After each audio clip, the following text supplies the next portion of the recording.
भाई नौशाद साहब, मैं इस नौजवान की पेशानी पे देख रहा हूं कि बंगाल के लोगों की भलाई की अलामत जाहिर है इंशाअल्लाह। अल्लाह सलामत रखे।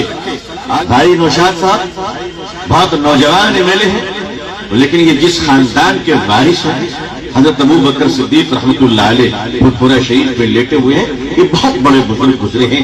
हजरत सैयद इस्माइल शहीद रहमतुल्लाह अलैह के इस्लाही ताल्लुक और आपके रूहानी वारिस हैं आप यहाँ। बड़ी तारीख है।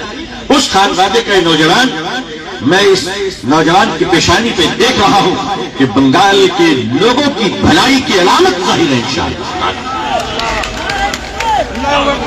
अल्लाह सलामत रखे। ऑल इंडिया मुस्लिम पसंदा बोर्ड बंगाल में लेकर चलने के लिए আর পার্লামেন্টে কিন্তু বিজেপি অন্তর নাই। এখন দেখার বিষয় মুখ আর মুখোশ। এক একটা সময় আমরা দেখেছি ওয়াকআউট করে বাইরে এসে স্লোগান দিচ্ছে इस बिल को हम लोग नहीं मानते हैं। अरे इस बिल को मनाने का बाद तुमको अंदर जाके बोलना चाहिए। अंदर जाके आवाज उठाओ, बाहर तो हम लोग देख लेंगे। এটা মাথায় রাখতে হবে। আমি অনুরোধ আপনাদের কাছে করব, এটা আমাদের একটা চট্টান দিতে পারে। যারা লিডার্স আছেন, হযরত আছেন, উলামাগণ আছেন, নির্দিষ্টভাবে আমি আশা করব আপনাদেরকে গাইডলাইন দেবে। সেই গাইডলাইন মোতাবেক আমরা প্রতিবাদ সংগঠিত করব। গণতন্ত্রের রক্ষার দায়িত্ব আমাদেরকে নিতে হবে। ব্রিটিশ পিরিয়ডে যখন ভারতবর্ষের উপরে অত্যাচার জুলুম নেমে এসেছিল, হাফেজ বিন নিসার আলী, তার সময় ইন্টারনেট এত ফ্যাসিলিটি ছিল না। তিনি জাত ধর্ম বর্ণ নির্বিশেষে ৮৩,০০০ কৃষককে এক জায়গায় করে ব্রিটিশদের বিরুদ্ধে লড়াই করেছিল। আজকে আমাদের হাতে ইন্টারনেট আছে, সংবিধান আছে, সামনে রেখে এই বর্বর বিজেপির বিরুদ্ধে আমরা ঐক্যবদ্ধভাবে লড়াই করব। তবে হ্যাঁ, আমরা মাথায় রাখবো জলপুরা গরু শুভ্র মেঘ দেখলে কিন্তু আমাদের ভয় লাগে।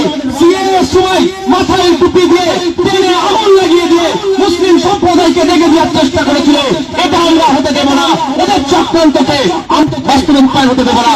আমরা যখন চেপাতে যাব, আমরা প্রত্যেকে তখন স্বেচ্ছাসেবকের ভূমিকা পালন করব। আমার পাশে দাঁড়িয়ে টুপি রাখা যদি অনৈতিক কাজ করে, আমাদের লিডারদের গাইডলাইনের বাইরে কাজ করে, সঙ্গে সঙ্গে আমরা সেটাকে তাকে প্রতিহত করে আমাদের লিডারদের হাতে তুলে দেবো। একটা রাজবয়ন কথা বলে শেষ করছি। দেখুন, গণতন্ত্র রক্ষার জন্য, গণতন্ত্র যদি বিপন্ন হয় তাহলে আপনাকে আমাকে বেরিয়ে আসতে হবে গণতন্ত্র রক্ষার জন্য। তাই গণতন্ত্র আজকে বিপন্ন, গণতন্ত্রকে রক্ষার জন্য গণতান্ত্রিক প্রক্রিয়া আমাদেরকে লড়াই করতে হবে। সেই লড়াই চেষ্টা হবে একদম যতক্ষণ না পর্যন্ত এই গণতন্ত্রকে আমরা ফিরিয়ে নিয়ে আসতে পারি, আমরা নিস্তার হব না। শুকরিয়া, অসংখ্য ধন্যবাদ। আমরা শুনলাম।